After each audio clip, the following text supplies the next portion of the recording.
আজকে হচ্ছে 14ই সেপ্টেম্বর 2024। আমাদের বার কাউন্সিল প্রিলিমিনারি ব্যাচের 30তম ক্লাস এবং দণ্ডবিধির 10ম ক্লাস।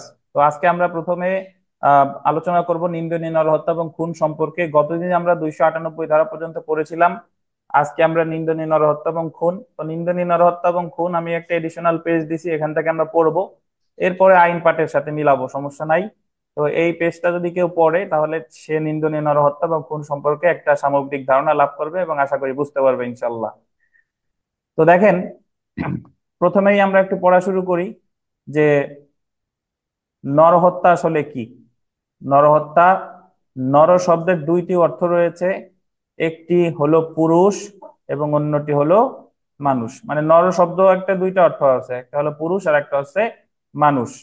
নরহত্যা শব্দের নর বলতে মানুষ শব্দটি বোঝানো হয়েছে, অর্থাৎ এই যে যে আমাদের যে নরহত্যা বলা হয়, এখানে নর বলতে বোঝানো হয়েছে পুরুষকে না। কাকে বোঝানো হয়েছে? মানুষকে।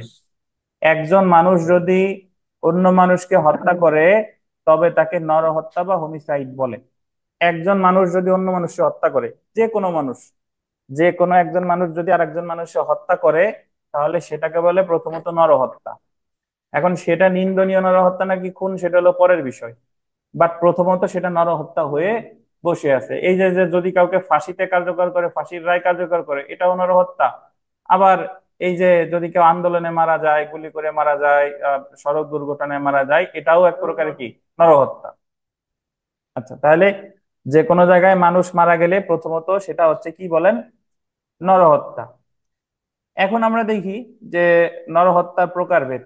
নরহত্যার প্রকারভেদ দেখেন, আহ নরহত্যাকে দুই ভাগে ভাগ করা যায়, বা নরহত্যা হচ্ছে দুই প্রকার। একটা হচ্ছে দেখেন আইনগত নরহত্যা, এবং আর একটা হচ্ছে বেআইনি বা নিন্দনীয় নরহত্যা। নরহত্যারে কয় ভাগে ভাগ করা যায়? দুই ভাগে। একটাকে বলা হচ্ছে আইনগত নরহত্যা, আর একটা হচ্ছে বেআইনি বা নিন্দনীয় নরহত্যা। তো আইনগত নরহত্যা কি সেটা আমরা একটু দেখি। দেখেন, আইনগত নরহত্যা 1 নাম্বার দেখেন, যেমন আদালতের নির্দেশে মৃত্যুদণ্ডে দণ্ডিত ব্যক্তির ফাঁসি কার্যকর করা। আদালতের নির্দেশে জল্লাদ যদি দণ্ডে দণ্ডিত ব্যক্তির ফাঁসি কার্যকর করে, প্রথমত সেটা হচ্ছে নরহত্যা। আর যেহেতু আইন অনুযায়ী করা হয়েছে, তাই এটা হচ্ছে আইনগত নরহত্যা।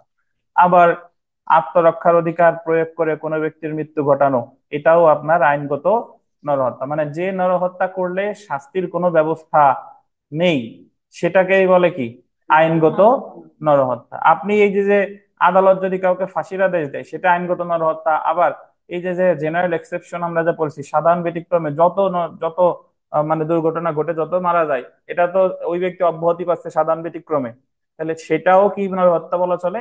আইনগত নরহত্যা। নট অনলি 78, সবগুলাই। ওই যে আপনার যে ডাক্তার সরল বিশ্বাসে অপারেশন করতে গিয়ে মারা গেছে, এই জায়গায় ডাক্তারকে দায় দেওয়া যাবে না। হ্যাঁ, এই দেখেন। এখন আমরা চলে আসি যে তাহলে বেআইনি বা নিন্দনীয় নরহত্যা কাকে বলে।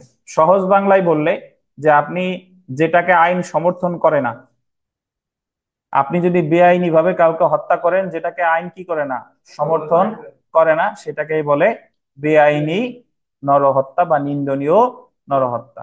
বেআইনি নরহত্যার আর একটা বাংলা বলা যেতে পারে নিন্দনীয় নরহত্যা, অথবা অপরাধজনক নরহত্যা, ইংলিশে বলে কালপেবল হোমিসাইড। দেখেন, আইনগত পন্থা ব্যতিরেকে বেআইনি ভাবে যদি একজন ব্যক্তি অন্য কোনো ব্যক্তি বা ব্যক্তিদের হত্যা করে, তবে তাকে বেআইনি নরহত্যা বলে। যেমন স্বপন দীনেশকে হত্যার অভিপ্রায় পিস্তল দিয়ে গুলি করে হত্যা করে, এখানে স্বপন বেআইনি বা নিন্দনীয় নরহত্যা করেছে বলে গণ্য হবে। একটা জিনিস মনে রাখবেন, খুন কি আমরা মনে করেন যে এখনো জানি না, কোন শব্দটা জীবনে শুনিই নাই, এটা এই ধারণা রাখেন।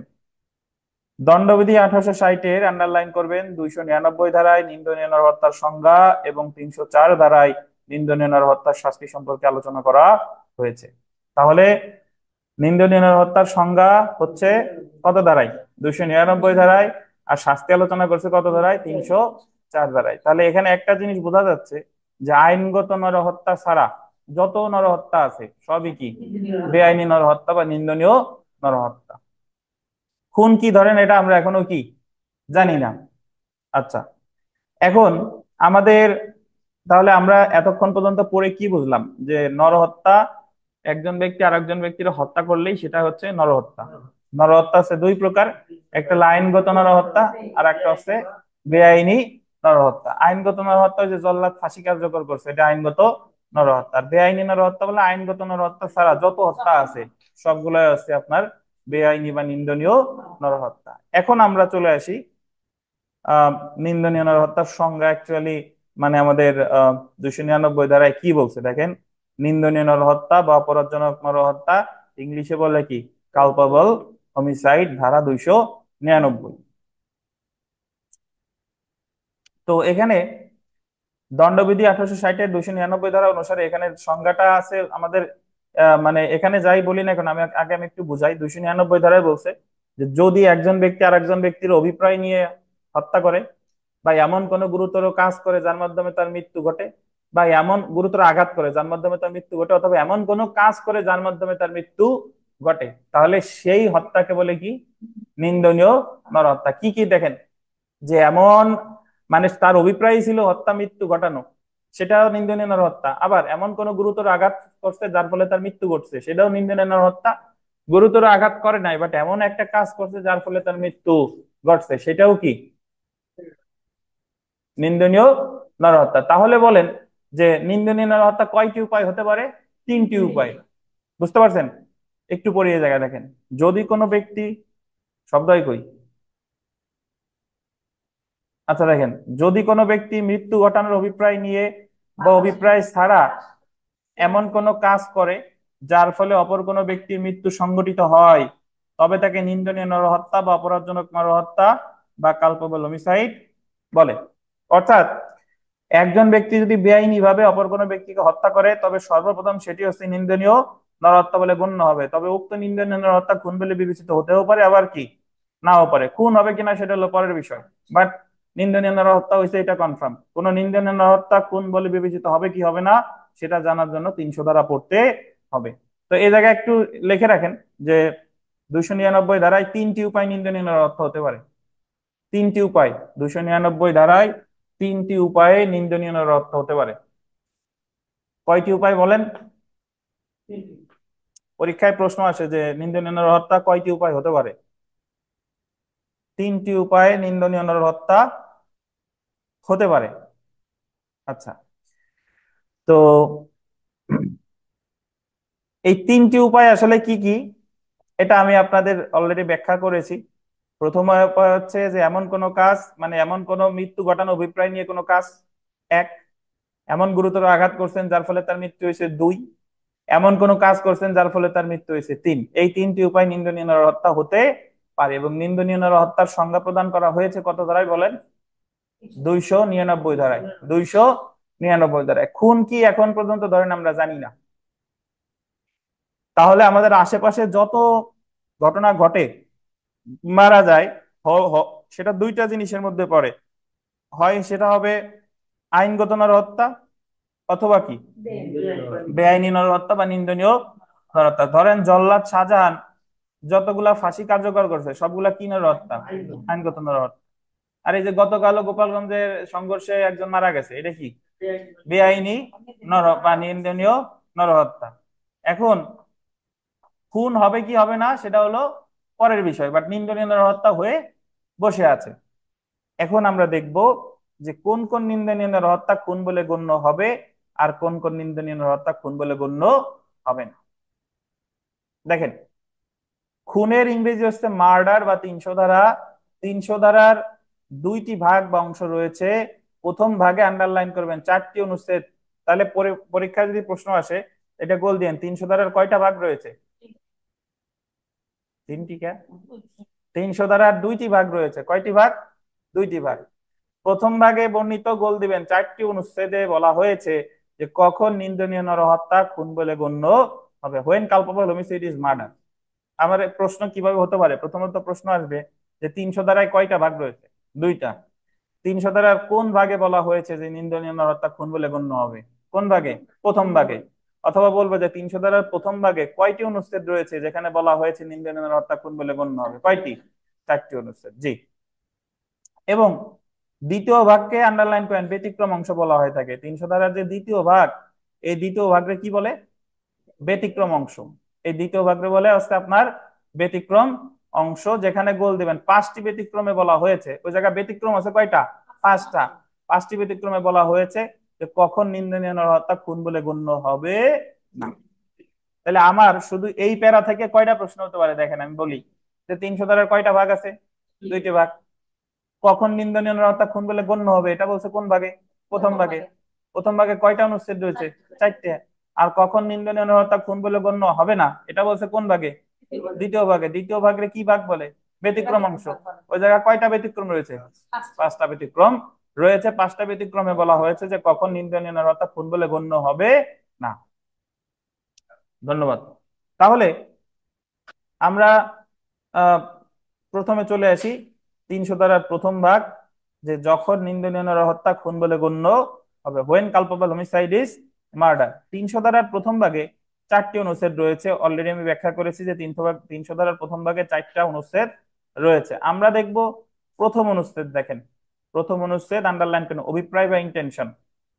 অভিপ্রায় বা ইন্টেনশন, এটা হচ্ছে এরকম, আমি পড়ার আগে একটু ব্যাখ্যা করি যে একজন ব্যক্তি যদি আর একজন ব্যক্তিকে অভিপ্রায় নিয়ে হত্যা করে, মানে দীর্ঘদিন ধরে তার পরিকল্পনা আছে, খুঁজতেছে দীর্ঘদিন ধরে পরিকল্পনা, হাফিজ দীর্ঘদিন ধরে পূর্ব পরিকল্পনা করে আছে যে দিনেশে পার সাতটা দিনেশে গুলি করে হত্যা করবে, এবং হাফিজ দীর্ঘদিন ধরে পরিকল্পনা করার পর দিনেশে পাইছে, দিনেশে গুলি করে হত্যা করছে। তো প্রথমত এটা হলো নিন্দনীয় নরহত্যা।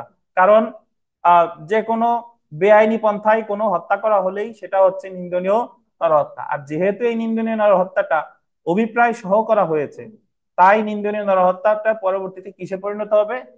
খুনে পরিণত হবে। অর্থাৎ যে কোনো খুনি খুন হওয়ার আগে উনি কি? নিন্দনীয় নরহত্যা। তারপরে দেখবো যে যদি অভিপ্রায় থাকে তাহলে সেটা হবে কি? খুন। ধরেন, যখন একজন ব্যক্তি, আন্ডারলাইন করেন, পূর্ব পরিকল্পনা বা হত্যার অভিপ্রায়ে নিয়ে অন্য কোনো ব্যক্তিকে হত্যা করে, তখন প্রথমত উক্ত হত্যাটি নিন্দনীয় নরহত্যা বলে বিবেচিত হবে এবং উক্ত নিন্দনীয় নরহত্যাটি পরবর্তীতে খুন বলে গণ্য হবে, কারণ উক্ত নিন্দনীয় নরহত্যাটি, আন্ডারলাইন করবেন, পূর্ব পরিকল্পনা বা অভিপ্রায় অনুযায়ী সংঘটিত হয়েছে। এটা কেন পরবর্তীতে নিন্দনীয় নরহত্যাটি খুন হলো? কারণ এই নিন্দনীয় নরহত্যাটি করা হয়েছে কিসের করে? পূর্ব পরিকল্পনা অভিপ্রায় ছিল। উদাহরণ দেখেন, থমাস হত্যার অভিপ্রায় নিয়ে পিস্তল দিয়ে এডিসনকে গুলি করে এবং এডিসন মৃত্যুবরণ করে। এই যে থমাস যে কাজটা করলো, এটা তার আগে থেকেই কি ছিল? অভিপ্রায় ছিল। প্রথমত প্রথমত এটি একটি নিন্দনীয় নরহত্যা, যেহেতু হত্যার অভিপ্রায় নিয়ে উক্ত নিন্দনীয় নরহত্যাটি সংগঠন করা হয়েছে হয়েছে আর তাই এক্ষেত্রে উক্ত নিন্দনীয় নরহত্যাটি খুন বলে বিবেচিত হবে। কি বলে, কেন খুন বলে বিবেচিত হলো? কারণ এটা সে করেছে কিভাবে বলেন? পূর্ব পরিকল্পনা বা অভিপ্রায় সহকারে। তাহলে এটা ছিল আমাদের প্রথম উপাদান। আমরা চলে আসি দ্বিতীয় উপাদানে। দ্বিতীয় উপাদানে বলছে জ্ঞান বা নলেজ। জ্ঞান বা নলেজ। দেখেন, যদি কোনো ব্যক্তি অপর কোনো ব্যক্তিকে এমন জ্ঞান দিয়ে শারীরিক আঘাত করে, আন্ডারলাইন করেন, এবং জ্ঞান দিয়ে শারীরিক আঘাত করে যার সম্ভাব্য ফলাফল হলো মৃত্যু, এবং উক্ত আঘাতের ফলে উক্ত ব্যক্তি মৃত্যুবরণ করে, তবে উক্ত নিন্দনীয় নরহত্যা খুন বলে বিবেচিত। একটু বুঝেন, আহ, আপনি এমন একটা জ্ঞান নিয়ে আঘাত করছেন যার ফলাফল হচ্ছে মৃত্যু, এবং আপনি এটা জেনে, আপনার জ্ঞানে ছিল, তারপরেই আপনি কাজটা করছেন, তাহলে সেই নিন্দনীয় নরহত্যা খুন বলে বিবেচিত হবে। ধরেন হাফিজ একটা দুরারোগ্য ব্যাধিতে আক্রান্ত আছে, আমি জানি হাফিজের যদি হালকা একটা থাপ্পড়ও দেওয়া হয় তার মারা যাওয়ার সম্ভাবনা আছে। এখন আমি এটা জেনেই উনারে হালকা একটা থাপ্পড় দিছি, উনি মারা গেছে, কিন্তু ওই থাপ্পড়ে একজন সুস্থ স্বাভাবিক মানুষের মারা যাওয়ার কথা না, বাট উনি মারা গেছে। তাহলে আমি এখানে প্রথমত নিন্দনীয় নরহত্যা করছি, দ্বিতীয়ত খুন করেছি। কেন বলেন? কারণ আমি এই জ্ঞান নিয়ে আঘাত করছি। কিন্তু যদি এরকম হতো যে হাফিজ দুরারোগ্য ব্যাধিতে আক্রান্ত, আমি জানি না, ওনারে আমি হালকা থাপ্পড় দিছি, বাট উনি মারা গেছে, তখন এটা নিন্দনীয় নরহত্যাই থাকতো, এটা খুন হতো না, কারণ আমি জ্ঞান সহকারে আঘাতটা করি নাই। বুঝেন কিনা? কিন্তু যদি আবার এরকম হতো যে হাফিজ দুরারোগ্য ব্যাধিতে আক্রান্ত কিনা আমি জানি না, বাট হাফিজকে আমি এমন আঘাত করছি যে আঘাত একজন সুস্থ স্বাভাবিক মানুষের মারা যাওয়ার জন্য যথেষ্ট, তাহলেও আবার আমি এটা কি করেছি বলে গণ্য হতো? খুন করেছি বলে গণ্য হতো। তাহলে আপনি এখানে তিনটা ডাইমেনশন, তিনটা জিনিস কল্পনা করবেন। এক, সে হালকা আঘাতে মারা যেতে পারে, আমি এটা জেনে আঘাত করছি, মারা গেছে, হালকা আঘাত করছি, তাহলে এটা নিন্দনীয় হত্যা হবে, খুন, কারণ আমি জেনে করছি। সে হালকা আঘাতে মারা যেতে পারে, আমি এটা জানি না, বাট হালকা আঘাত করছি, সে মারা গেছে, আমি জ্ঞান সহকারে করি নাই, তো এটা নিন্দনীয় নরহত্যাই। সে অসুস্থ থাক বা না থাক, তারে আমি এমন আঘাত করছি যে একজন সুস্থ স্বাভাবিক মানুষের মারা যাওয়ার জন্য যথেষ্ট, তাহলেও এটা কি হবে? খুন। প্রথমত নিন্দনীয় নরহত্যা, পরবর্তীতে কি? খুন। একটু পড়ি দেখেন। জামান এমন একটি দুরারোগ্য ব্যাধিতে আক্রান্ত যে একটি সামান্য আঘাতেই তার মৃত্যু হতে পারে। আরিফ জামানের উক্ত ব্যাধির বিষয়ে জেনে স্বেচ্ছায় জামানকে এমন আঘাত করে যা একজন সুস্থ মানুষের মৃত্যুর জন্য যথেষ্ট নয়, বাট সে আঘাতটা করছে কিভাবে? জেনে। কিন্তু জামান উক্ত আঘাতের ফলে মৃত্যুবরণ করে, ফলে আরিফ এখানে খুন করেছে বলে বিবেচিত হবে। উপরিউক্ত ঘটনায় আরিফ যদি জামানের শারীরিক আঘাত, শারীরিক ব্যাধির ব্যাপারে অবগত না থেকে আঘাত করত, তবে উক্ত নিন্দনীয় হত্যা খুন বলে বিবেচিত হতো না। বুঝেন কিনা? তাহলে জ্ঞানের বিষয়টা আপনারা বুঝছেন কিনা? আমরা প্রথম অনুচ্ছেদ পেলাম হচ্ছে অভিপ্রায় বা পূর্ব পরিকল্পনা, ইন্টেনশন, এবং দ্বিতীয় অনুচ্ছেদ পেলাম কি? জ্ঞান বা নলেজ। এবং এখান থেকে এই যে যে জামান থেকে উদাহরণ আসে, আমাদের পরীক্ষায় প্রশ্ন আসে, তাহলে যদি আমি তার শারীরিক আঘাতের ব্যাপারে জেনে আঘাত করি, খুন। জেনে আঘাত না করলে দেখবো যে স্বাভাবিক মানুষের মারা যাওয়ার জন্য যথেষ্ট কিনা। যদি হালকা আঘাত হয় তাহলে সেটা খুন হবে না, আর যদি সুস্থ স্বাভাবিক মানুষের মারা যাওয়ার জন্য যথেষ্ট হয় তাহলে আবার কি? খুন। অনলাইনে যারা আছেন রেসপন্স করেন, বুঝছেন কিনা? জি স্যার, বুঝতে পারছি। আচ্ছা, ধন্যবাদ। আমরা চলে আসি তৃতীয় অনুচ্ছেদ। দেখেন তৃতীয় অনুচ্ছেদ, আহ আঘাতের প্রকৃতি, নেচার অফ ইনজুরি। যদি কোনো ব্যক্তি অপর কোনো ব্যক্তিকে এমন শারীরিক জখম বা আঘাত করে যার একমাত্র ফলাফল মৃত্যু, তখন উক্ত নিন্দনীয় নরহত্যা খুন বলে বিবেচিত হবে। মানে আমি এমন একটা আঘাত করছি যে যার একমাত্র স্বাভাবিক ফলাফল হচ্ছে কি? মৃত্যু। সাধারণত ওই আঘাতে কারো বেঁচে ফেরার সম্ভাবনা নাই। আপনি তরবারি বা তলোয়ার যেটাই বলি না কেন, একজনের পেটের এক পাশ দিয়ে ঢুকাই আর এক পাশ দিয়ে বের করে আবার ঘুরাচ্ছেন, তাহলে এটা কি হবে? আহ, এই সাধারণত এর একমাত্র ফলাফল হচ্ছে কি? মৃত্যু। এবং এক্ষেত্রে আপনি প্রথমত হলো নিন্দনীয় নরহত্যা করেছেন, আর দ্বিতীয়ত যেহেতু আঘাতের প্রকৃতি এমন যে একমাত্র স্বাভাবিক ফলাফল হচ্ছে মৃত্যু, তাই সেই নিন্দনীয় নরহত্যা কি বলে বিবেচিত হবে? খুন বলে বিবেচিত হবে। উদাহরণ দেখেন, পিটার ইচ্ছাকৃতভাবে একটি তরবারি মাইকেলের পেটের মধ্যে এমন ভাবে ঢুকিয়ে দেয় যে উক্ত জখম বা আঘাতের প্রকৃতি এমন যার একমাত্র ফলাফল হলো মৃত্যু। মাইকেল মৃত্যুবরণ করে। এখানে পিটার কর্তৃক সংগঠিত, এখানে পিটার কর্তৃক লেখেন, এখানে পিটার কর্তৃক সংগঠিত নিন্দনীয় হত্যা খুন বলে বিবেচিত হবে। পিটার কর্তৃক সংগঠিত নিন্দনীয় হত্যা খুন বলে বিবেচিত হবে। তাহলে এখানে আহ আমরা তিনটা উপাদান পেয়ে গেলাম। তিনটা উপাদান এর মধ্যে প্রথমটা ছিল অভিপ্রায়, দ্বিতীয়টা ছিল জ্ঞান, তৃতীয়টা পেলাম কি? আঘাতের প্রকৃতি, নেচার অফ ইনজুরি। আচ্ছা, আমরা চতুর্থ অনুচ্ছেদ দেখি। চতুর্থ অনুচ্ছেদে বলছে যে আসন্ন বিপজ্জনক কার্য, ইমিনেন্টলি ডেঞ্জারাস অ্যাক্ট। আসন্ন বিপজ্জনক কার্য বা ইমিনেন্টলি ডেঞ্জারাস অ্যাক্ট, যদি কোনো ব্যক্তির হত্যা সংগঠনের গোল দিবেন অভিপ্রায় নাও থাকে, কোন নির্দিষ্ট ব্যক্তিরে এই অভিপ্রায় নাও থাকে, এটা একটু বলতেন, কোন নির্দিষ্ট ব্যক্তিরে হত্যা সংগঠনের কি নাই? অভিপ্রায় নাই, কিন্তু সে যদি এমন কোন বিপজ্জনক কাজ করে যার একমাত্র ফলাফল মৃত্যু, আন্ডারলাইন করেন, একমাত্র ফলাফল মৃত্যু, তখন উক্ত নিন্দনীয় হত্যা খুন বলে বিবেচিত হবে। এটার অর্থ কি? ধরেন আমাদের পরীক্ষায় প্রশ্ন আসে যে 300 ধারার কত অনুচ্ছেদে অভিপ্রায় না থাকলেও সেটা খুন বলে বিবেচিত হতে পারে? চতুর্থ অনুচ্ছেদে এই জায়গা বলছে যে আপনার নির্দিষ্ট কোনো ব্যক্তির হত্যার অভিপ্রায় নাই, বাট আপনি এমন একটা বিপজ্জনক কাজ করছেন যার একমাত্র স্বাভাবিক ফলাফল হচ্ছে মৃত্যু। আপনি মিছিলে গুলি চালাইছেন, নির্দিষ্ট কোনো ব্যক্তিরে হত্যা করার অভিপ্রায় নাই, বাট মিছিলে যদি গুলি চালান একজন ব্যক্তি মারা যাবে, এটাই তো স্বাভাবিক। ধরেন আপনি সরল বিশ্বাসে ছাদের উপরে জায়গা খান একাডেমিতে ছাদের উপর গল্প করতেছেন, সরল বিশ্বাসে একজনে ঠেলা দিয়েছেন, ছাদের থেকে নিচে পড়ে গেছে, বললেন আমার তো তার মারার কোনো অভিপ্রায় ছিল না, এমনি আর কি করে ঠেলা দিছি। এখন এই জায়গা মারার অভিপ্রায় নাও থাকলে 5 তলার ছাদ থেকে যদি কেউ পড়ে যায়, তার তার তার আসন্ন এমন একটা বিপজ্জনক কার্য যার একমাত্র ফলাফল কি? মৃত্যু। তাহলে ওটা কি বলে গণ্য হবে? খুন বলে বিবেচিত হবে। তাহলে আমার মনে রাখতে হবে যে আসন্ন বিপজ্জনক কার্য, এটা খুবই গুরুত্বপূর্ণ। যে পরীক্ষায় প্রশ্ন আসে যে কত নাম্বার অনুচ্ছেদে অভিপ্রায় না থাকলেও সেটা খুন বলে বিবেচিত হতে পারে। কত অনুচ্ছেদে? চতুর্থ অনুচ্ছেদে। উদাহরণ দেখেন, কোন সুনির্দিষ্ট কারণ ছাড়াই আরিফ জনতার উপর বন্দুক দিয়ে গুলি চালায়। আরিফ সাহেব কেন গুলি চালালেন? যার ফলে একজন ব্যক্তি মারা যায়। এখানে আরিফ কর্তৃক সংগঠিত নিন্দনীয় নরহত্যা খুন বলে বিবেচিত হবে, যদিও সুনির্দিষ্ট কোনো ব্যক্তিকে হত্যার অভিপ্রায় আরিফের কি ছিল না। তাহলে আরিফ যে কাজটা এখানে সংগঠন করেছেন, এটা কি বলে বিবেচিত হবে বলেন? খুন বলে বিবেচিত হবে, যদিও আরিফ সাহেবের সুনির্দিষ্ট কোনো ব্যক্তির হত্যার অভিপ্রায় এখানে কি তার ছিল না। তাহলে বিথিকা বিশ্বাস বলেন যে নিন্দনীয় নরহত্যা কখন খুন হবে? যদি অভিপ্রায় থাকে হুম। তাহলে খুন হবে, আর আর যদি অভিপ্রায় না থাকে তাহলে নিন্দনীয় হবে।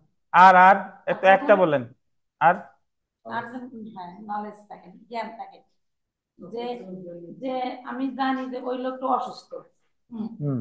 জানার পর যদি আমি তাকে এমন আঘাত করি হুম। যে আসলে সেটা এমন আঘাতটা সেটা মৃত্যুর জন্য যথেষ্ট না, হুম। কিন্তু সে অসুস্থ ছিল আমি জানি, সেটা হুম। জেনে আমি তাকে এরকম একটা আঘাত দিলাম, সে মৃত্যুবরণ করলো। হুম। আবার এরকম হতে পারে যে আমি আহ, ও ও অসুস্থ রয়েছে কিন্তু আমি জানি না। হুম। হুম। কিন্তু তারপরও আমি এমন একটা আঘাত করলাম যে সুস্থ মানুষেরও মৃত্যুর সম্ভাবনা আছে। হুম। এটাও একটা ভুল। হুম। আর আরেকটা আছে যে আমি জানি না কিন্তু উম হুম। তাকে এমনি আঘাত করলাম, হুম। ঠিক আছে, জানি না, না জানি আমি তাকে আঘাত করলাম, মানে আমার জ্ঞান নাই। হুম। এটাও একটা ভুল। না, না, এটা খুন হবে না। না জানি, ও তাহলে এটা মোট নির্দলীয় খুন হত্যা। তাহলে কয়টা হলো? 5টা 6টা হয়েছে? না, না, দুটো খুন হবে না। আমি না জানি বলছি, সেটা নির্দলীয় হত্যা। হ্যাঁ। আচ্ছা শুনেন, হ্যাঁ। ধন্যবাদ। দেখেন আমাদের চারপাশে যত ঘটনা ঘটতেছে, হুম। যদি সেটা আইনগত নরহত্যা না হয়, প্রথমত সেটা নিন্দনীয় না, নরহত্যা। এখন সেটা খুন হবে কিনা আমাদের জানার জন্য আমরা 300 ধারার এই যে যে 4টা অনুচ্ছেদ করলাম, এই ওই ঘটনাটার সাথে 4টা অনুচ্ছেদ আমরা মিলানোর চেষ্টা করব। 4টা অনুচ্ছেদের যে কোনো একটা অনুচ্ছেদ যদি মিলে যায়, তাহলে সেই নিন্দনীয় নরহত্যাটি কি বলে গণ্য হবে? খুন বলে গণ্য হবে। আর কোনোটা যদি না মেলে, তাহলে সেটা কি নিন্দনীয় নরহত্যা হিসেবেই থাকবে। এ কারণে যে কোনো উদাহরণ যে কোনো বেআইনি নরহত্যাই, মানে যে কোনো খুনই প্রথমে হচ্ছে কি নিন্দনীয় নরহত্যা, পরবর্তীতে সেটা খুন হচ্ছে। অর্থাৎ মূল অপরাধ কিন্তু নিন্দনীয় নরহত্যা, আর নিন্দনীয় নরহত্যার একটা মানে গুরুতর প্রকৃতি হচ্ছে, ধরন হচ্ছে কি খুন। খুন। আচ্ছা ধন্যবাদ। এখন আমাদের 299 ধারা যখন বই পড়বো, তখন এরকম একটা উদাহরণ আছে যে আরিফ সাহেব আহ মাঠে গর্ত করে রেখেছে এবং গর্তের উপরে ধরেন ফরাস পেতে রাখছে, ফরাস, ঘাসের ফরাস, মানে কার্পেট, কার্পেট পেতে রেখেছে। এবং আরিফ সাহেবের উদ্দেশ্য যে হাফিজ যদি ওই জায়গাতে হেঁটে যায়, হাফিজ যাতে পড়ে যায় মৃত্যুবরণ করে। এবং ঠিকই দেখা গেল যে আরিফ সাহেব তো পূর্ব পরিকল্পনা করে রাখছিল, হাফিজ হেঁটে যাচ্ছিল, ওই গাছের ফরাসের উপর পা রাখছে এবং সে গর্তের ভিতরে পড়ে গিয়ে মারা গেছে। তো পরীক্ষায় প্রশ্ন আসে, এটা কি নিন্দনীয় নরহত্যা নাকি খুন? প্রথমত এটা হচ্ছে নিন্দনীয় নরহত্যা, ছাতাকার। প্রথমত এটা হচ্ছে নিন্দনীয় নরহত্যা। আচ্ছা দেখেন, প্রথমত এটা নিন্দনীয় নরহত্যা। এখন এটাকে খুনও বলা যেতে পারে। কেন বলা যেতে পারে? কারণ ওখানে সে কি ছিল, তার পূর্ব পরিকল্পনা ছিল, তারপরে সে মৃত্যুবরণ করছে। এখন খুন হবে কিনা সেটা হলো পরের বিষয়, বাট নিন্দনীয় নরহত্যা হয়েছে এটা তো শিওর। জি। এখন অনেকে মনে করে কি, যে উদাহরণটা যেহেতু 299 ধারায় আছে, এটা জীবনে কোনোদিন 300 ধারার হবে না। বিষয়টা কিন্তু তা না। 299 ধারায় বলছে তো নিন্দনীয় নরহত্যার উদাহরণ। এখন নিন্দনীয় নরহত্যাটা খুন হতেও পারে, আবার কি না, যদি একজন ব্যক্তি আর একজন ব্যক্তির ধরেন পিস্তল দিয়ে হত্যা করছে, ওটা তো পরিকল্পনা করেই করছে, তো ওটাও তো নিন্দনীয় নরহত্যা। তারপরে না সেটা কি হচ্ছে, খুন হচ্ছে। তাহলে বিষয়টা 299 ধারার উদাহরণ যদি আপনার এই সেম উদাহরণ পরীক্ষায় আসে যে গাছের পরশ পেতে রাখছে অমুক জাতি মৃত্যুবরণ করে এই পরিকল্পনা করে, ওখানে অপশনে নিন্দনীয় নরহত্যাও আছে, অপশনে খুনও আছে, তাহলে উত্তর হবে কি বলেন? খুন। পরিকল্পনা করে, আপনি অভিপ্রায় অভিপ্রায় বা পরিকল্পনা আছে এখন। হ্যাঁ, পরিকল্পনা আছে, বুঝতে পারছেন? এখন অনেকে মনে করে যে এটা আমার 299 ধারার উদাহরণ, তাহলে এটা বোধহয় আমার 299-তে আজীবন নিন্দনীয় নরহত্যাই হবে, এটা কোনোদিন কি হবে না, খুন হবে না। বাট জি, হুম হুম হুম হুম হুম, নিন্দনীয় নরহত্যা তো হবেই। হ্যাঁ, তাই আরিফ সাহেব, নিন্দনীয় নরহত্যা তো হবেই, এখন খুন আছে কিনা সেটা হলো পরের বিষয়। এখন আপনি যদি সেটার পূর্ব পরিকল্পনা, আরিফ সাহেব আপনি জানেন, আপনি জানেন, তাহলে আপনি খুন করছেন, এটা তো নিন্দনীয় নরহত্যা হয়েছে। কিন্তু এটা তারপরে পরবর্তীতে খুনে পরিণত হবে, কেন পরিণত হবে? কারণ আরিফ সাহেবের কোনো অপরাধ হয় নাই, উনি তো জানে না, কিন্তু আপনার তো এটা অভিপ্রায় ছিল, পূর্ব পরিকল্পনা ছিল। যাই হোক, ওটা আরো বিস্তারিত ওই মুহূর্তে গিয়ে ব্যাখ্যা করব। আমরা 300 ধারার দ্বিতীয় স্যার, হ্যাঁ, বলেন। স্যার এটা কি ওই যে নির্দিষ্ট কোনো ব্যক্তির জন্য আমি এই গর্তটা করছিলাম, না স্যার যে কোনো ব্যক্তি মারা গেলে এটা খুনিত হইতে পারে? বুঝি নাই, নির্দিষ্ট ব্যক্তি বলতে? মানে কি যে কোনো একজনকে, ওই যে আরিফ সাহেব বা যে কোনো একজনকে মানে কি মারার জন্য এই ফাঁদটা পাতলাম, এটা কি এই জন্য নাকি যে কোনো লোক মারা গেল এটা খুন হবে স্যার, ওই ফাঁদে পড়ে না না না, মারা গেলে? এটা এটা তো আপনি একজন নির্দিষ্ট ব্যক্তিরে মারতে চাইছেন, ওইটা থাক, আপাতত এই আলোচনা থাক, আমরা ওই জায়গায় যাই আগে, নাহলে যারা একেবারে নিউ কামার সে বুঝতে পারবে না নি। ওই উদাহরণে গিয়ে ব্যাখ্যা করবানি। দেখেন, তো আমরা চলে আসি 300 ধারার দ্বিতীয় দ্বিতীয় ভাগ। 300 ধারার দ্বিতীয় ভাগ বা ব্যতিক্রম অংশ, যখন নিন্দনীয় নরহত্যা খুন বলে বিবেচিত হবে না, মানে এই জায়গা বলছে যে কখন নিন্দনীয় নরহত্যা খুন বলে বিবেচিত হবে না। আমরা 300 ধারার বা when culpable homicide is not murder, 300 ধারার দ্বিতীয় ভাগে 5টি ব্যতিক্রম রয়েছে, যেখানে বলা হয়েছে যে কখন নিন্দনীয় নরহত্যা খুন বলে গণ্য হবে না। আমরা প্রথম যে ব্যতিক্রম সেখানে আসি, দেখেন, প্রথম ব্যতিক্রম গুরুতর আকস্মিক উত্তেজনা। গুরুতর এবং আকস্মিক উত্তেজনা, গ্রেভ অ্যান্ড সাডেন প্রভোকেশন। আপনি, আপনার কাউকে হত্যা করার কোনো পূর্ব পরিকল্পনা ছিল না, বাট দুইজনের মধ্যে কথোপকথনে হঠাৎ করে এমন উত্তেজিত হয়ে গেছেন যে একজন আর একজনকে ইনস্ট্যান্টলি মেরে ফেলছে, তাহলে এটা কখনো কি হবে না, খুন বলে গণ্য হবে না, কারণ ঘটনাটা ঘটছে কি তাৎক্ষণিক। দেখেন, কোন প্রকার, আন্ডারলাইন করেন, পূর্ব পরিকল্পনা বা অভিপ্রায় ব্যতীত যদি কোনো ব্যক্তি গুরুতর এবং আকস্মিক উত্তেজিত হয়ে অপর কোনো ব্যক্তির মৃত্যু ঘটায়, তবে উক্ত নিন্দনীয় নরহত্যা খুন বলে বিবেচিত হবে না। যেমন দেখেন, খান ল একাডেমিতে বেঞ্চে বসা নিয়ে হঠাৎ করে হেলাল ও অসীম তর্কে জড়িয়ে যায়। বেঞ্চে বসা নিয়ে এরকম তর্কে জড়িয়ে গেছে যে আমি বসলাম, আমি বই আগে রেখে গেলাম, তুমি বই এ জায়গায় রাখলা কেন। তর্কাতর্কির এক পর্যায়ে হেলাল গুরুতর এবং আকস্মিক উত্তেজিত হয়ে অসীমের মাথায় কাঠের চেয়ার ছুঁড়ে মারে, যার ফলশ্রুতিতে অসীম মৃত্যুবরণ করে। এ জায়গায় কাঠের চেয়ার ছুঁড়ে মারছে হেলাল, কার প্রতি? অসীমের প্রতি। হেলাল কিন্তু কোনো পরিকল্পনাই ছিল না, বাড়ি থেকে কোনো পরিকল্পনা করে সে আসে নাই। এখানে হেলাল যেহেতু আকস্মিক উত্তেজিত হয়ে অসীমকে হত্যা করেছে, তাই উক্ত নিন্দনীয় হত্যা কি বলে বিবেচিত হবে না, খুন বলে বিবেচিত হবে না, কারণ তারা হঠাৎ করে ওই জায়গায় বসা নিয়ে মারামারিটা লেগেছে। ধরেন, আমরা বিভিন্ন সময় টিভিতে টক শো দেখেন, টিভিতে টক শো অনেক সময় হাতাহাতি হয়ে যায়। তো এখন ওই মুহূর্তে যদি কেউ গুরুতর আকস্মিক উত্তেজিত হয়ে একজন যদি আর একজনকে মেরে ফেলে, তাহলে সেটা নিন্দনীয় নরহত্যাই হবে, সেটা কি হবে না, খুন বলে বিবেচিত হবে না। বুঝতে পারছেন? তাহলে 300 ধারার দ্বিতীয় অংশের প্রথম ব্যতিক্রম কোনটা? গুরুতর এবং আকস্মিক উত্তেজনা। এর ভালো উদাহরণ আরো আছে। আপনারা যারা ফুটবল খেলা দেখেন তাদের মনে থাকার কথা, 2006 সালের বিশ্বকাপে জিদান হঠাৎ করে মাথা দিয়ে আঘাত করে ইতালির একজন প্লেয়ার মাতেরাজ্জিকে। তো এখন জিদানকে হঠাৎ করে আঘাত করছে, বাট জিদান আঘাত করার আগে ওই প্লেয়ারটা জিদানকে উস্কানিমূলক কোনো একটা কথা বলছে, বলার পর জিদান তারে হঠাৎ করে মাথা দিয়ে কি করছে, আঘাত করছে। এখন ওই আঘাতের ফলে যদি মাতেরাজ্জি মারা যেত, ওই প্লেয়ারটা মারা যেত, তাহলে জিদান এই জায়গায় নিন্দনীয় হত্যার জন্যই দায়ী হতো, খুনের জন্য দায়ী হতো না। কেন হতো না বলেন? কারণ ওই কাজটা করেছে গ্রেভ এন্ড সাডেন প্রভোকেশন, গুরুতর এবং আকস্মিক উত্তেজিত হয়ে, তার কিন্তু কোনো প্রি প্ল্যান ছিল না।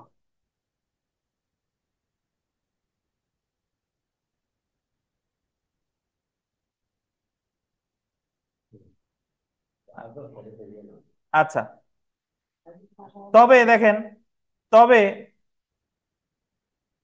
প্রথম ব্যতিক্রমের আবার তিনটি ব্যতিক্রম রয়েছে, যেখানে নিন্দনীয় হত্যা খুন বলে বিবেচিত হবে। প্রথম ব্যতিক্রমের কয়টা ব্যতিক্রম আছে? তিনটা। গোল্ডেন। এই যে যে প্রথম ব্যতিক্রম, এর আবার ব্যতিক্রম আছে কয়টা? তিনটা। যে জায়গায় বলছে যে নিন্দনীয় নরহত্যা খুন বলে বিবেচিত হবে, অর্থাৎ যতই আপনি রাগের মাথায় করেন না কেন, রাগের মাথায় করলেও তিনটা ক্ষেত্রে সেটা খুনই বলে বিবেচিত হবে, ওটা নিন্দনীয় নরহত্যা হবে না। ওই জায়গায় আপনি রাগ রে এক্সকিউজ হিসেবে দেখাইতে পারবেন না। প্রথমটা দেখেন, যদি কোনো ব্যক্তি উত্তেজনাকে গোল দিবেন অজুহাত হিসেবে ব্যবহার করে কোনো হত্যা সংগঠন করে, তবে উক্ত নিন্দনীয় হত্যা খুন বলে বিবেচিত হবে। যদি আপনি উত্তেজনারে অজুহাত হিসেবে দেখান, অজুহাত হিসেবে কেমনে দেখাই দেখেন, খান ল একাডেমিতে আসার পূর্বে হেলাল পূর্ব পরিকল্পনা করে আসে যে আজকে অসীমের সাথে আর কি করার ফলে হঠাৎ সে গুরুতর এবং আকস্মিক উত্তেজনার ফলে অসীমকে হত্যা করবে। এখানে হেলাল যদি অসীমকে হত্যা করে, তবে উক্ত নিন্দনীয় হত্যা খুন বলে বিবেচিত হবে। কেন খুন বলে বিবেচিত হলো? এই জায়গাতে হেলাল রাগ হয়ে করছে, বাট রাগ হয়ে করছে, রাগের ভান ধরছে। সে বাড়ি থেকে কি করে আসছে, যে আজকে খালি আমার একটা কথা বলুক, ওরে আজকে সবাই ফেলাবো, ঠিক আছে আজকে ওরে মেরে ফেলবো। তো এই যে যে আপনি যদি গুরুতর এবং আকস্মিক উত্তেজনাকে কি হিসেবে দেখান, অজুহাত হিসেবে দেখান, তাহলে আবার সেটা কি বলে গণ্য হবে? খুন বলে গণ্য হবে। আচ্ছা, তারপরেরটায় আমরা আছি দেখেন,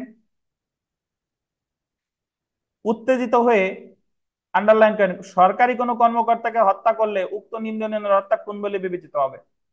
একজন সরকারি কর্মকর্তা আপনারে যতই আজে বাজে কথা বলুক না কেন, যতই খারাপ কথা বা যতই আপনার উত্তেজনা দেখ না কেন, তারে যদি আপনি উত্তেজিত হয়ে হত্যা করেন, তাহলে সেটা আবার কি হবে?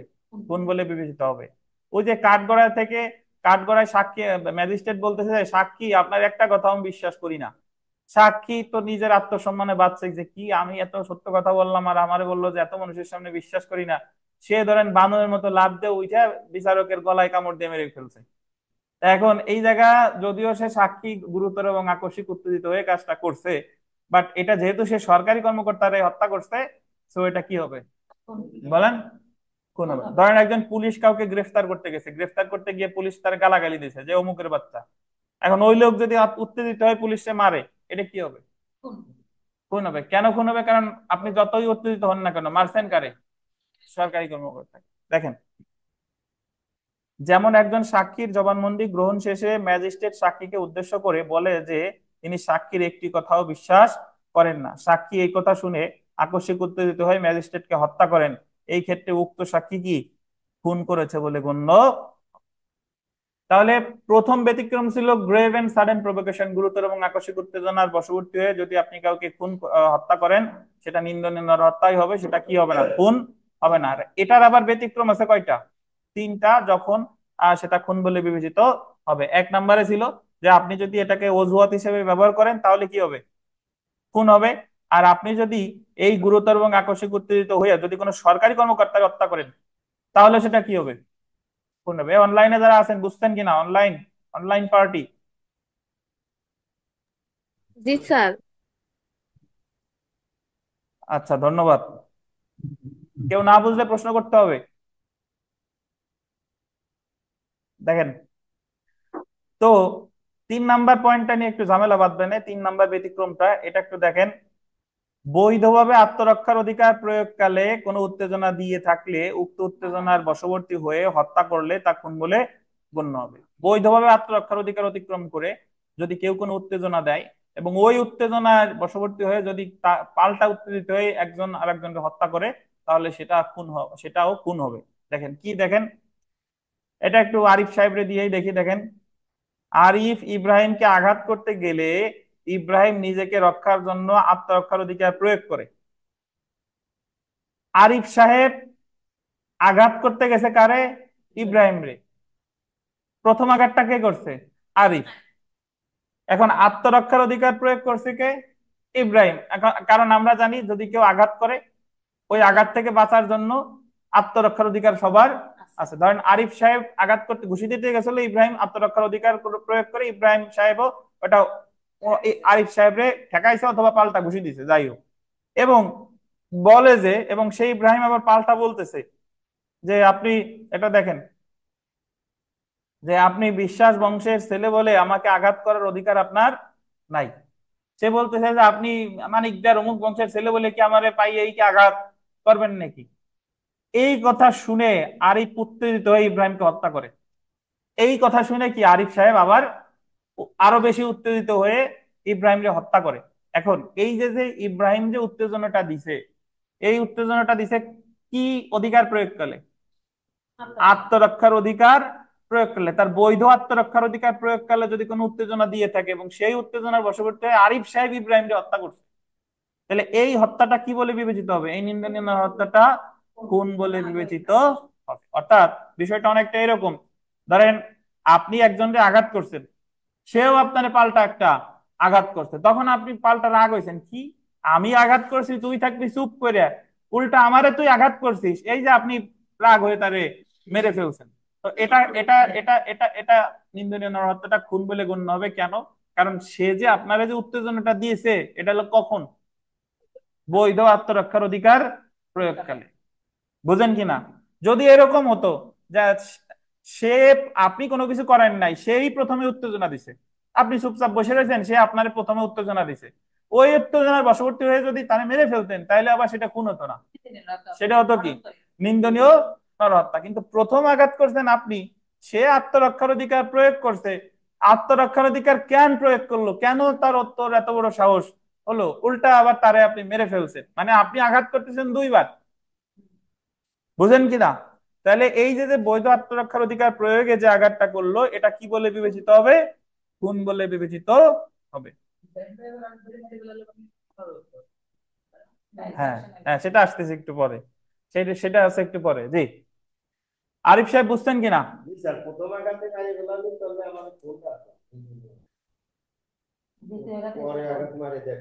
এই অনলাইনে যারা আছেন প্লিজ রেসপন্স করেন।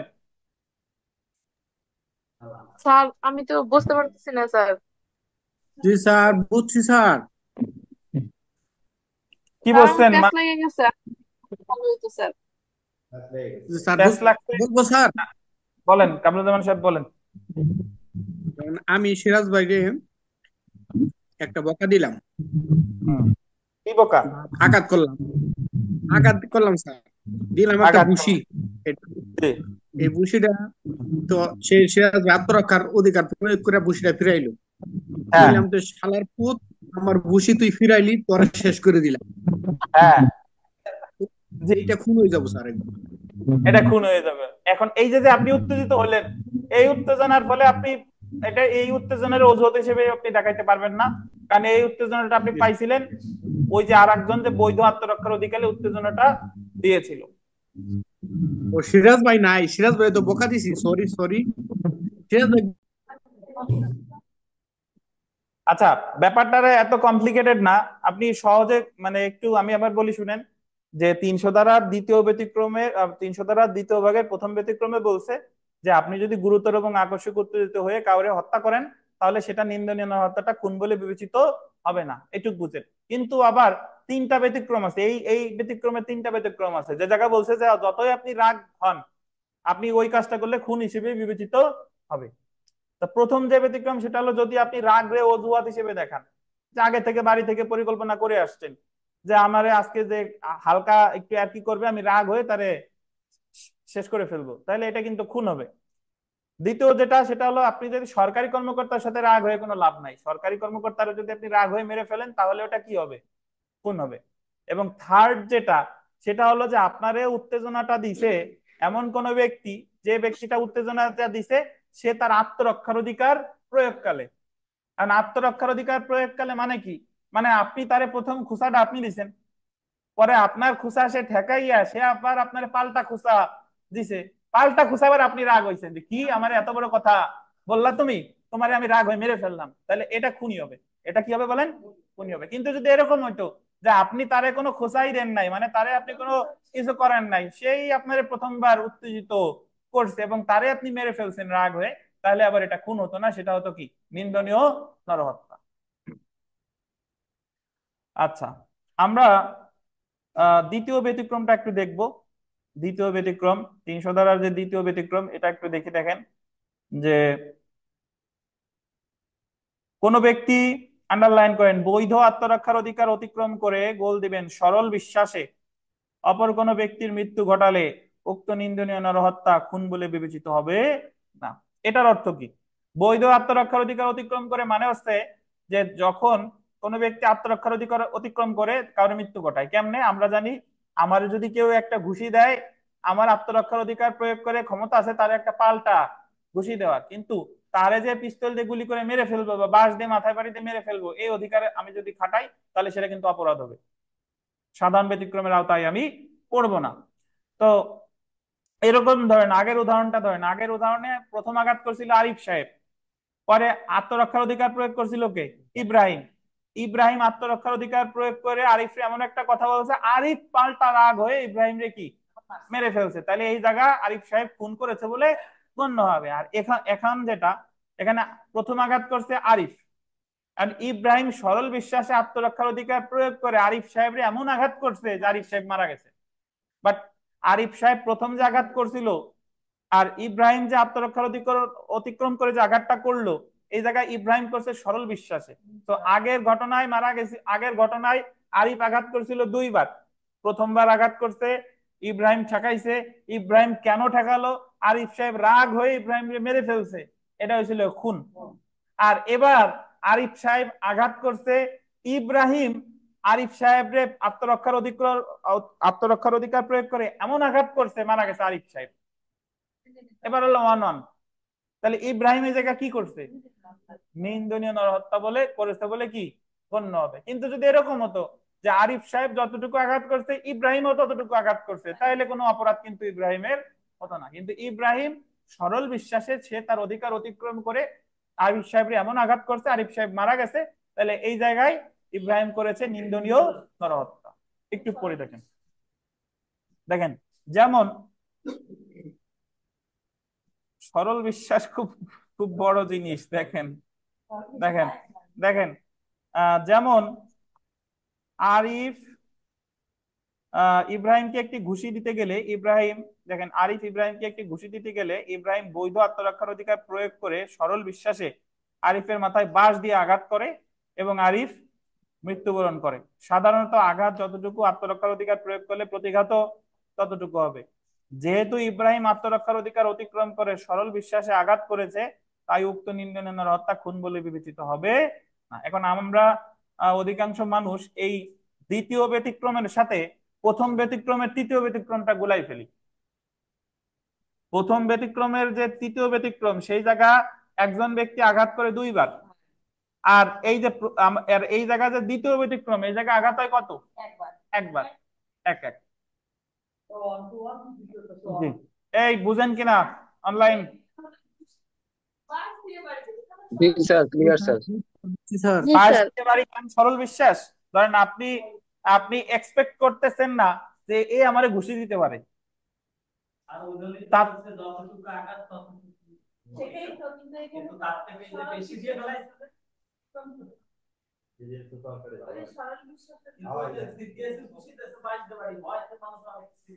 আচ্ছা দেখেন, আমরা তৃতীয় ব্যতিক্রমে আসি। তৃতীয় ব্যতিক্রম, কোন সরকারি কর্মকর্তা সরল বিশ্বাসে গোল দিয়েন, সরল বিশ্বাসে তার উপর অর্পিত আইনগত ক্ষমতা অতিক্রম করে অন্য কোনো ব্যক্তির মৃত্যু ঘটালে তা খুন বলে বিবেচিত হবে না। কোন কর্মকর্তা? সরকারি কর্মকর্তা সরল বিশ্বাসে তার উপর যে অর্পিত দায়িত্ব আছে, সে দায়িত্ব অতিক্রম করে যদি কারো মৃত্যু ঘটায়, তাহলে সেটা কি বলে বিবেচিত হবে না? খুন বলে বিবেচিত হবে না। ধরেন ওই আমাদের যে পুলিশ অফিসার যে আবু সাইদ যে মারছে, তার কাছে তার ডিফেন্স হচ্ছে দুইটা। এক, সে দেখাবে যে আবু সাইদ আমার উপর আক্রমণ করতে আসছিল, আবু সাইদ যদি না মারতাম তাহলে আমি নিজেই মারা যেতাম, তাই আমার এই জায়গায় কোনো অপরাধী পাই নাই, আমি আত্মরক্ষার অধিকার প্রয়োগ করে তারা মারছি। এক, এখন এটা যদি না পারে, তাহলে সেকেন্ড যেটা বলবে যে আবু সাইদ তো আমারে আঘাত করতে আসছিল, আমি সরল বিশ্বাসে তারে গুলি করছি, সরল বিশ্বাসে গুলি করছি যে যদি আমারে মেরে ফেলতো। তাহলে আমি আমার আত্মরক্ষার অধিকার অতিক্রম করছি, এটা আমিও স্বীকার করতেছি। বাট ওই জায়গায় আমার কি ছিল? সরল বিশ্বাস ছিল। তো আমার এটা খুন হয় নাই, এটা হয়েছে কি? নিন্দনীয় নরহত্যা। অথবা এইভাবে বলা যেতে পারে যে আমরা ফৌজদারি কার্যবিধি যখন 46 ধারা পড়ছিলাম, আপনার মনে আছে কিনা, যে যাবজ্জীবন কারাদণ্ড বা মৃত্যুদণ্ডযোগ্য অপরাধের কোনো আসামিরে পুলিশ গুলি করতে পারে, এছাড়া অন্য গ্রেফতারের সময় গুলি করতে পারে, এছাড়া অন্য কারো অন্য কোনো ক্ষেত্রে কিন্তু গুলি করতে, মানে গুলি করে মৃত্যু ঘটাইতে পারে, গুলি করে মৃত্যু ঘটাইতে পারে। এখন ধরেন আপনি দস্যুতার ধরতে গেছেন, তারে গুলি করছিলেন পায়, এখন লাগে গেছে ধরেন মাথায় বা মাজায় কোমরে, এবং সে মারা গেছে, বাট পুলিশের অ্যাকচুয়ালি আসলে ইন্টেনশন ছিল না তারে মারা, কিন্তু সে মারা গেছে, তাহলে এটা কি হবে? এটা হবে নিন্দনীয় হত্যা। দেখেন, একজন পুলিশ অফিসার কোনো দস্যুকে গ্রেফতার করার জন্য তার পায়ে গুলি করলে উক্ত গুলি ভুলক্রমে উক্ত দস্যুর মাথায় লাগে এবং উক্ত দস্যু মৃত্যুবরণ করে। যেহেতু পুলিশ অফিসার সরল বিশ্বাসে তার উপর অর্পিত আইনগত দায়িত্ব পালনকালে তার ক্ষমতা অতিক্রম করে উক্ত হত্যাটি সংঘটিত করেছে, তাই উক্ত নিন্দনীয় হত্যা খুন বলে বিবেচিত হবে না। তাহলে এটা কি হিসেবেই থাকতেছে? নিন্দনীয় হত্যা হিসেবেই থাকতেছে। আমরা চতুর্থ ব্যতিক্রমে চলে আসি। দেখেন, চতুর্থ ব্যতিক্রম বলছে আকস্মিক কলহ, সাডেন ফাইট। আকস্মিক কলহ বা সাডেন ফাইট পূর্ব পরিকল্পনা বা অভিপ্রায় ব্যতীত যদি কোনো ব্যক্তি গুরুতর আকস্মিক কলহে উত্তেজিত হয়ে অপর কোনো ব্যক্তির মৃত্যু ঘটায়, তবে উক্ত নিন্দনীয় হত্যা খুন বলে বিবেচিত হবে না। উদাহরণ প্রথম ব্যতিক্রমের মতো। মানে প্রথম ব্যতিক্রমের সাথে চতুর্থ ব্যতিক্রমের অনেকটাই মিল আছে। সাডেন ফাইট বা গ্রেভ এন্ড সাডেন প্রভোকেশন একই কথা। তো আপনি মনে রাখবেন প্রথম ব্যতিক্রমের সাথে মিল আছে কার? চতুর্থ ব্যতিক্রমের। বাট প্রথম ব্যতিক্রমের টাইটেল হচ্ছে গ্রেভ এন্ড সাডেন প্রভোকেশন, আর এটা হলো সাডেন ফাইট বা আকস্মিক কলহ। আচ্ছা, আমরা পঞ্চম ব্যতিক্রমে চলে আসি। পঞ্চম ব্যতিক্রম, দেখেন, আহ সম্মতি সহ মৃত্যু। সম্মতি সহ মৃত্যু, আন্ডারলাইন করেন, 18 বছরের বেশি বয়স্ক। অবশ্যই সম্মতিতে যে দিছে তার বয়স এক্সাক্ট 18 ইয়ার্স না, 18 বছর বেশি হইতে হবে। 18 বছরের বেশি বয়স্ক কোনো ব্যক্তি তার মৃত্যু সংঘটনের জন্য অপর কোনো ব্যক্তিকে সম্মতি দিলে তবে উক্ত নিন্দনীয় নরহত্যা খুন বলে বিবেচিত হবে না। 18 বছরের বেশি বয়স্ক কোনো ব্যক্তি যদি বলে যে ভাই আমার মেরে ফেলো গুলি করে, আমি সম্মতি দিলাম, এবং আপনি তারে গুলি করে মেরে ফেললেন, তাহলে আপনি যেটা করেছেন সেটা কি হবে না? খুন হবে না, কিন্তু কি হবে? নিন্দনীয় নরহত্যা। এই জায়গায় বয়স হতে হবে কত বছর? 18 বছরের বেশি। বয়স হতে হবে 18 বছরের বেশি। তো আপনারা অনলাইনে যে যেখান থেকে আছেন, আপনাদের কি বৃষ্টি নামতেছে সবার? জি স্যার, জি বৃষ্টি স্যার, পড়তেছে আমাদের স্যার। এখানে সারাদিন বৃষ্টি স্যার। আমাদের তো এখানে ইলেকট্রিসিটি নাই, বৃষ্টি নামতেছে, তারপরেও অনলাইন কার্যক্রম আমরা চালু রাখছি আপনাদের জন্য বিশেষ সুবিধায়। দেখেন, নন স্টপ বৃষ্টি। ঢাকায়ও খুব বৃষ্টি। হ্যাঁ, আচ্ছা, আমার এখানে বৃষ্টি নাই স্যার, আমি যেখানে থাকি। ওটা আপনারা দেখে নাই কামরুজ্জামান সাহেব। মাথায় চুল নাই। কইলো এই যে চুল গজাইছে আমার, দেখছেন ভিডিও কলে দেখেন, ফোন দিয়েন ভিডিও কলে, স্যার আপনার চুল মাথার ছবি গজাইছে। দেখছি। আচ্ছা, তাহলে আমরা এই নিন্দনীয় নরহত্যা বা খুন যে পড়লাম, এটা আমি একটু রিভিউ করি। দেখেন, রিভিউ করলে আপনার মাথায় আরো ভালো ঢুকবে। একেবারে শুরু থেকে যদি পড়ি, যে সেটা হচ্ছে যে আহ একজন ব্যক্তি যখন, নর শব্দের অর্থ হলো দুইটা, একটা হলো পুরুষ আর একটা হচ্ছে মানুষ। তো নরহত্যা শব্দে এই নর বলতে আসলে মানুষকে বোঝানো হয়েছে, পুরুষকে না। মানুষ বললেই তো সে জায়গায় পুরুষ মহিলা দুইজনই অটোমেটিক্যালি চলে আসে। তাহলে যখন একজন ব্যক্তি আরেকজন ব্যক্তিকে হত্যা করে সেটাকে বলে নরহত্যা বা হোমিসাইড। এই নরহত্যাকে আমরা দুই ভাগে ভাগ করতে পারি। একটা হলো আইনগত নরহত্যা, আর একটা হচ্ছে আপনার নিন্দনীয় নরহত্যা। তো লফুল হোমিসাইড বা আইনগত নরহত্যা যেটা হচ্ছে যে আইন যেটাকে সমর্থন করে, অর্থাৎ যে হত্যা করলে কোনো অপরাধ না, আইন যেটাকে সমর্থন করে সেটাকে বলে আইনগত নরহত্যা। যেরকম ওই যে জল্লাদ কর্তৃক ফাঁসি কার্যকর করা বা আত্মরক্ষার অধিকার প্রয়োগ করে কারোর মৃত্যু ঘটানো, যে ক্ষেত্রে আপনার বৈধতা দিয়েছে সেই ক্ষেত্রে। এখন নিন্দনীয় নরহত্যা কাকে বলে?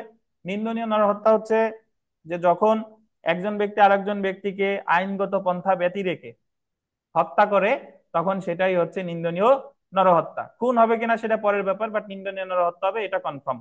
নিন্দনীয় নরহত্যা তিনটি উপায় হতে পারে। এখানে 299 ধারার সংজ্ঞায় বলা হয়েছে, যদি একজন ব্যক্তি আরেকজন ব্যক্তিকে হত্যার অভিপ্রায়ে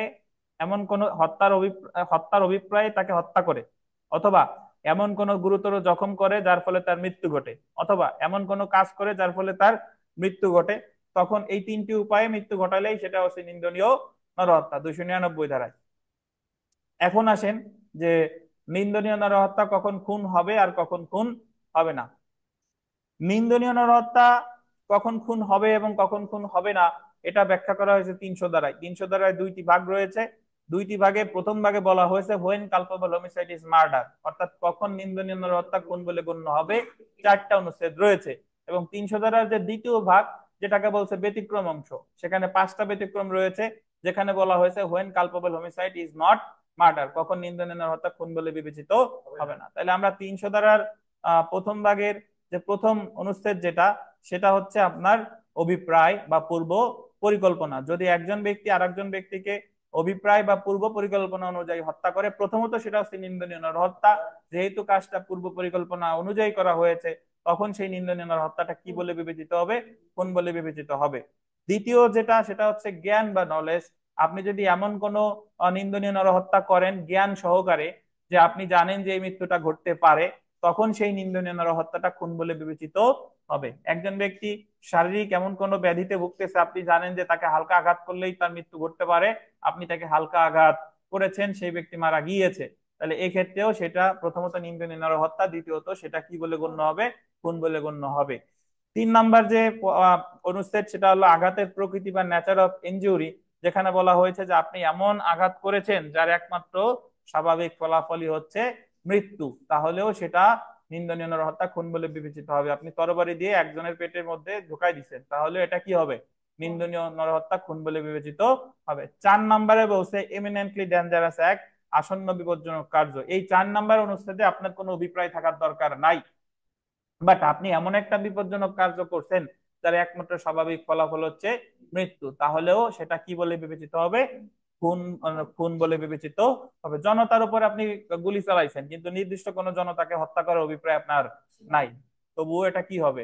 খুন বলে বিবেচিত হবে। আচ্ছা, এবার এখন আমরা চলে আসি। আহ তাহলে এই যে 4টা অনুচ্ছেদ পড়লাম, এই আশেপাশের যে কোনো নিন্দনীয় নরহত্যার ঘটনার সাথে এই 4টা অনুচ্ছেদের কোনো একটা যদি মিলে যায়, তাহলেই সেটা কি হিসেবে গণ্য হবে? খুন হিসেবে গণ্য হবে। এখন আমরা পড়বো যে নিন্দা হত্যা কখন খুন বলে গণ্য হবে না। ব্যতিক্রম অংশ। ব্যতিক্রম আছে কয়টা? 5টা। 5টার প্রথম যে ব্যতিক্রম, সেটা হলো গ্রেভ এন্ড সাডেন প্রভোকেশন। গুরুতর এবং আকস্মিক উত্তেজনার বশবর্তী হয়ে একজন যদি আরেকজনকে আঘাত করে এবং সে যদি মারা যায়, এটা নিন্দনীয় হত্যা, খুন বলে বিবেচিত হবে না, কারণ আপনি পূর্ব পরিকল্পনা ছাড়া করেছেন এবং গুরুতর এবং আকস্মিক উত্তেজিত হয়ে করেছেন। তবে প্রথম ব্যতিক্রমের আবার ব্যতিক্রম আছে 3টা, যেখানে আপনি গুরুতর এবং আকস্মিক উত্তেজনা দেখাইলেও সেটা খুনই হবে। কোনটা? যদি 1 নাম্বার, আপনি যদি গুরুতর এবং আকস্মিক উত্তেজনাকে অজুহাত হিসেবে ব্যবহার করেন। 2 নাম্বার, যদি আপনি গুরুতর এবং আকস্মিক উত্তেজিত হয়ে কোনো সরকারি কর্মকর্তারে হত্যা করেন। 3 নাম্বার, আপনি এই উত্তেজনাটা পাইছেন এমন কোন ব্যক্তির কাছ থেকে যে বৈধ আত্মরক্ষার অধিকার প্রয়োগ করতেছিল, এবং তারাই আপনি যদি হত্যা করেন, তাহলে কি হবে? খুন হবে। আচ্ছা, আমরা চলে আসি 5টা ব্যতিক্রমের দ্বিতীয় ব্যতিক্রম, যেখানে বলা হয়েছে যদি কোনো ব্যক্তি সরল বিশ্বাসে আত্মরক্ষার অধিকার অতিক্রম করে কারো মৃত্যু ঘটায়, তাহলে সেটা খুন বলে বিবেচিত হবে না। 3 নাম্বার ব্যতিক্রম যেটা, সেটা হচ্ছে যে সরকারি কর্মকর্তা সরল বিশ্বাসে তার উপর যে অর্পিত দায়িত্ব, সেই দায়িত্ব সে সরল বিশ্বাসে অতিক্রম করে যদি কারো মৃত্যু ঘটায়, তাহলেও সেটা খুন বলে বিবেচিত হবে না। 4 নাম্বারে বলছে সাডেন ফাইট বা আকস্মিক কলহ। আকস্মিক কলহ অনেকটা আপনার ওই প্রথম গ্রেভ এন্ড সাডেন প্রভোকেশনের মতোই, হঠাৎ যদি কারো মারামারি বাঁধে এবং এই অবস্থায় একজন আরেকজনের হত্যা করলে সেটা খুন বলে বিবেচিত হবে না। এবং সর্বশেষ যে ব্যতিক্রম, সেটা হচ্ছে আপনার পঞ্চম ব্যতিক্রম, যেখানে বলা হয়েছে সম্মতি সহ মৃত্যু। 18 বছরের বেশি বয়স্ক ব্যক্তি যদি কাউকে সম্মতি দেয় এবং ওই সম্মতির ফলে যদি কোনো ব্যক্তি তার মৃত্যু ঘটায়, তাহলে সেটা কি বলে বিবেচিত হবে না? খুন বলে বিবেচিত হবে না, বাট হবে কি? নিন্দনীয় নরহত্যা। দেখেন কোনো প্রশ্ন আছে কিনা। Okay sir.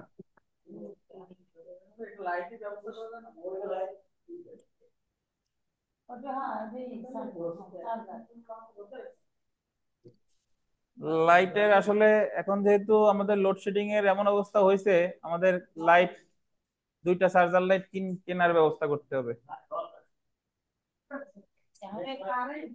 আজকে কম পড়াবেন না স্যার? এইটুকুই না স্যার, না আরো পড়াবেন স্যার? জি কামরুজ্জামান সাহেব, কি ক্লাস আজকে?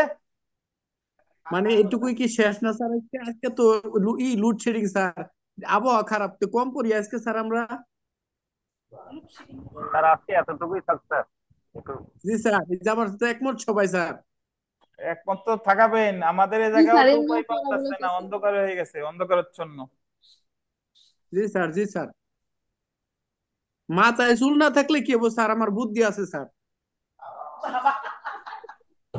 বুদ্ধির জোরে চুলগুলা পড়ে গেছে। আপনার মাথায় চুল নাই তো এই কারণেই বৃষ্টি নাই। জি স্যার। তো আজকে এই পর্যন্তই থাক, যেহেতু কারেন্টও নাই, অন্ধকার হয়ে গেছে। এরপর থেকে আমি চার্জার লাইটের ব্যবস্থা করা হবে ইনশাল্লাহ। স্যার, যেহেতু স্যার কারেন্টও নাই, বিদ্যুৎ গেছে গা, তাহলে এইটুকুই থাক স্যার আজকে। হ্যাঁ কারেন্টও নাই, বিদ্যুৎও গেছে কাজে। জি স্যার। ঠিক আছে, তাহলে ভালো থাকেন সবাই। ঠিক আছে আগামী স্যার। দিন আমাদের আসসালামু আলাইকুম আইন পাঠ বই দেখতে রহমতুল্লাহ। লাগাবো, নরহত্যা এবং খুনের বিস্তারিত। স্যার রাত্রে কি ক্লাস হবে নাকি? হ্যাঁ ইনশাল্লাহ রাত্রে ক্লাস হবে। জি স্যার। স্যার একটু পেজ গুলো দিয়েন স্যার। এই যে আমরা তো, হ্যাঁ আমার কাছে তো এখনই এই দিয়ে পেজটা দিচ্ছি, নাই। এখনই দিয়ে দিচ্ছি।